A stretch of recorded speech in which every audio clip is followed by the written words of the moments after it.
Okay, so good afternoon and welcome to the inaugural of eWeek. Thank you all for showing up on a Sunday afternoon. So I know it's very difficult to rouse yourself up from post-lunch Sunday activities, so it's good to see some of you here. Just very quickly, eWeek or Entrepreneurship Week, this is the second edition of eWeek.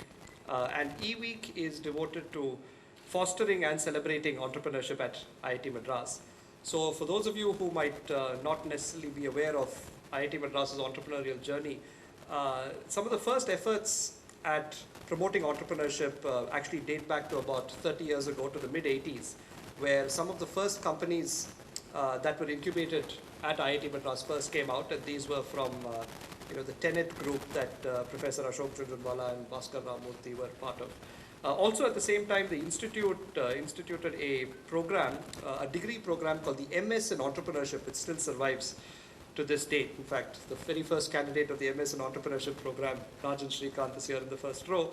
And this is a little bit of a unique program where the idea was to take in people with an entrepreneurial bent of mind, have them actually work with faculty both on the technology side and on the business side, and submit more or less as their thesis a validated business model. And the hope was that they would then be able to go out and become entrepreneurs. So so that program's been going on for about 30 years, and we've had a number of entrepreneurs come out of that program. Between the 1980s and now, there have been other activities that have happened on campus. We've had some incubators come up, one of them being the Rural Technology Business Incubator that we'll talk about a little bit later. We've had our own entrepreneurship cell called C-Tides that was formed somewhere in the middle and so on. So we had quite a bit of entrepreneurial activity, but all of this was largely fragmented. About a year ago, we had something that was a little bit more significant that happened. We had an incubation policy that IIT Madras came up with that was subsequently ratified by the Board of Governors and was approved officially. And as per the incubation policy, we did two things. We created the IIT Madras Incubation Cell. We'll talk about that in just a second. But also under the aegis of the cell, we actually brought together a bunch of these sort of fragmented entities that were operating in the entrepreneurship space into a more cohesive ecosystem, right? So today we actually have an entrepreneurship ecosystem with a number of moving parts. So what we're going to do now is I'm just going to give you a glimpse of what that ecosystem looks like. And then we'll have various components of that ecosystem actually come and make very brief presentations. And the idea behind this is that IIT students, faculty, staff, alumni get a bird's eye view of what's out there in terms of entrepreneurship and entrepreneurship related support at IIT Madras that they can then tap into, right? And so we'll take about 45 minutes or so to have that discussion, and then probably have an interactive question answer session at the end of it. Following which we have 5 organizations that have been incubated with these incubators. Most of them have been incubated over the last 1 year. One of them has had a little bit of a longer incubation history, and we'll have a small panel discussion with these incubatees to talk a little bit about how they viewed incubation and so on. So that will be the agenda for the inaugural session today. And at the end of the inaugural session, I will also introduce a series of events that we have planned for over the following week that all of you can certainly participate in. Okay? So very quickly, we have the entrepreneurship ecosystem at IIT Madras looks like this. There are roughly 4 components to it. To this, there's sort of an ideation component where ideas get generated. There's a pre-incubation component for ideas that are not quite ready for incubation but probably need a little bit of support before one can actually look at starting up a company to be housed at. We have, of course, incubation, which we'll talk about in quite a bit of detail going forward. And then finally, we have a series of support services for incubatees, mentorship, funding, and so on. Right? So the incubation system at IIT Madras has all of these components. In terms of ideation, where the ideas come from, right? Primarily ideas come from places like CFI, the Center for Innovation, which is largely student-driven initiative. A bunch of innovative ideas are worked on by students. We actually have a class that we offer, a minor program in innovation and social entrepreneurship, where students take classes on designing products and developing business models around those products. And some of those ideas are catchment areas for incubation. Of course, we also have considerable amount of research that happens in research laboratories across campus under the guidance of faculty. So these are the sort of the areas where ideas come from within the IITM ecosystem. But of course, the one aspect that I haven't put on here explicitly is that we also have a large number of alumni who are working on extremely innovative ideas, some of whom would like to bring that to IIT for incubation related services. So there is ideation that happens outside the IIT ecosystem as well. Once these ideas are formed, we have an entity called Seatides, and you'll hear about it again very soon, which acts as a pre-incubator, which takes up some of these ideas that might not quite be ready, or feasibility might not yet be ascertained, and puts them through a pre-incubation program before they can actually be incubated. But ideas that are a little bit more mature can actually then be housed in a series of incubators that we have. We have something called the Bio Incubator, which is now housed at the Department of Biotechnology. Again, we'll have a brief presentation by them as to what they're about. We have the Rural Technology Business Incubator, which is perhaps the oldest incubator on campus. It's been around for about 8 years now, which is housed in the research park, but of course closely tied towards IIT. And also we have the newly created IIT Madras Incubation Cell, which in some ways actually subsumes all of these constituent entities in terms of setting the broad policy guidelines and dictating as to which entrepreneurial venture would fit where. So the IITM Incubation Cell both provides direction on entrepreneurship as well as acts as an incubator itself.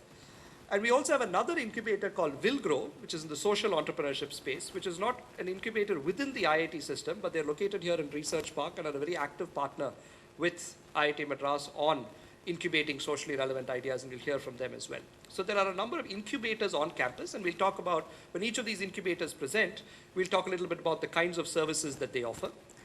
But beyond incubation, there are a number of agencies or organizations that provide support services to incubatees, right? So we have the Center for Social Innovation and Entrepreneurship, which was recently set up, which focuses on providing knowledge support to social ventures or socially relevant ventures.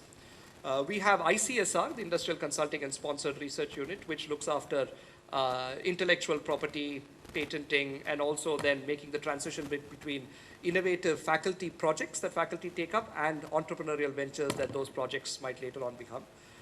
And last but certainly not the least, we have the IIT Madras Entrepreneurs Forum, which is a group of IIT Madras alumni, many of whom have been successful entrepreneurs themselves or who have worked in leadership positions in companies large and small, who are actively grouping together to provide all kinds of support ranging from funding, mentoring, etc., to startups within the IIT ecosystem. And we'll hear from them as well, right? So this is sort of an overall map of the ecosystem for entrepreneurship that we have at IIT Madras, right? So there are places where people can work on their ideas. Depending on the maturity of those ideas and the potential commercialization, there are pre-incubators or incubators that can actually nurture these ideas. Some of them are thematic, some of them are broader. And over and beyond these incubators, there are support services in terms of mentoring, support for IP and so on that come from other organizations in the ecosystem, right? So what we're going to do now is just take a quick look at most of these organizations that are put up there in terms of what they do and how they might be relevant to those of you who are interested in entrepreneurship. So we'll have people representing each of these organizations come up and give brief 5 to 7 minute overviews of what these organizations do. And at the end of it, we'll sort of pause and probably take a few questions from the audience on entrepreneurship at IIT Madras, right? So the first organization that we're going to profile is the, and we are currently, over the past year, we've incubated about 25 companies. So in addition to just being an ecosystem, we're actually a very dynamic and fast evolving ecosystem with a lot of entrepreneurial energy on campus, okay? So we're going to start off with the IIT Madras Incubation Cell. Now, the head of the Incubation Cell, Dr. Tamaswati Ghosh, is not here today because she's traveling and couldn't make it back on time. So on her behalf, I'm going to make the presentation for the cell and also answer questions. I'm one of the faculty that's on the board of the Incubation Cell, and we have some other board members here as well. So to the extent possible, we will answer questions that you have related to incubation pertaining to the cell, and questions that we can't answer, we'll try to get back to you, right? So the IIT Madras Incubation Cell is actually exactly a year old, right? We launched the incubation cell last year during E-Week, which was again in the middle of March, right? So we're actually celebrating our first anniversary, if you will. And as I just mentioned, the incubation cell is the nodal body for entrepreneurial activities on campus. It is in some ways the guardian of the incubation and entrepreneurship policy, as well as an active incubator. And I'll talk very briefly in one of my subsequent slides on the kinds of incubation support that it provides. It is actually a separate Section 25 registered company, which is now currently located in the research park and has been recognized as a technology business incubator by the Department of Science and Technology, Government of India. So we are now a officially ratified incubator located out of Research Park, right? The organization, as I said right at the bottom, the management team is headed by Dr. Tamaswati Ghosh, who works on this full time. So the incubation cell is professionally managed and run. Professor Ashok Jhunjhunwala, who again was not able to be here today, but will be here for other events during eWeek, is the faculty in charge. But we also have a board governing the incubation cell and a steering committee, which comprises of representatives from the faculty, from the alumni, and from other, other incubators that the incubation cell is associated with. So apart from Professor Ashok Jhunjhunwala, Professor Krishnan Balasubramaniam, who's the Dean of ICSR, myself, Ashwin Mahalingam, and Professor Guhan Jayaraman are part of the board and the steering committee. Professor Guhan is a professor in the biotechnology department and also heads the bio incubator. We'll hear from him soon. We have two alumni, Rajan Srikanth, who's here sitting in the first row, and we'll hear from him also very briefly, and Sendil Nathan, who is not able to be here today, as well as Suma, who heads the Rural Technology Business Incubator, and Mr. Rajendra Mutha, who is the CEO of the IIT Madras Research Park. So this is sort of the organization that governs the cell, right? The cell, in turn, is sort of set up along the lines of the business incubation policy at IIT Madras. So for those of you who are interested in taking a look at the policy, right, you can visit incubation.iitm.ac.in, which is also the website for the incubation cell. And the policy talks about the broader environment for incubation at IIT. So it talks about the terms by which faculty, research scholars, undergraduate students, staff can be involved in entrepreneurship, the kinds of facilities that IIT Madras can provide to these incubated companies, the terms of use for these facilities, what happens in the case of intellectual property, how does that get shared between the institute and the incubating companies and its investors, what happens if there are conflict of interests, and how IIT Madras's name and branding can actually be used in entrepreneurship. So the policy is actually it's an overarching and quite detailed document specifying these things. And for those of you who are interested in understanding more about the thought process behind entrepreneurship at IIT, I encourage you to go up and visit this website and read the policy, right? But beyond the policy, what the incubation cell does is actually incubates companies that come out of IIT Madras. So the process by which the incubation cell works, there is a form that's available on the website that anyone interested in being incubated can fill out, right? While we are not close to people from outside the IIT Madras ecosystem, the intention is that most people who apply will be current students, former students, alumni, current faculty, staff. So anyone who's interested with an idea can fill out the form. The form will request details in terms of the kind of venture, the space it's in, the maturity of the venture, whether you actually have a proven model, whether you have revenues. So, a whole series of data on your venture will be required. After which, the application will be screened internally by the management committee of the incubation cell. And if, it appears that this company is actually ready for incubation, then the incubation cell will then organize a meeting of the incubation committee, which consists of faculty, alumni, and people from the management of the incubation cell to examine these proposals. And after that, companies will then either be incubated within the incubation cell or might be directed for incubation at one of our other incubators, right? So there's an application process beyond which there is a diligence process that's done before a company is offered incubation services. Okay? Once a company is offered incubation services, there's an incubation agreement that the company signs with the incubation cell. Typically, the incubation agreement is valid for about 3 years, although all of these are, of course, negotiated on a case-by-case basis. Okay? What incubation provides is the following, right? One of the basic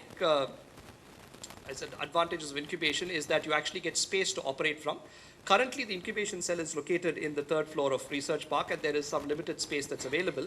But, and I have this information in one of my following slides as well, as many of you know, there are 2 new towers in the Research Park that's coming up, right? What we have currently operational is Tower 1, Towers 2 and 3 are being built.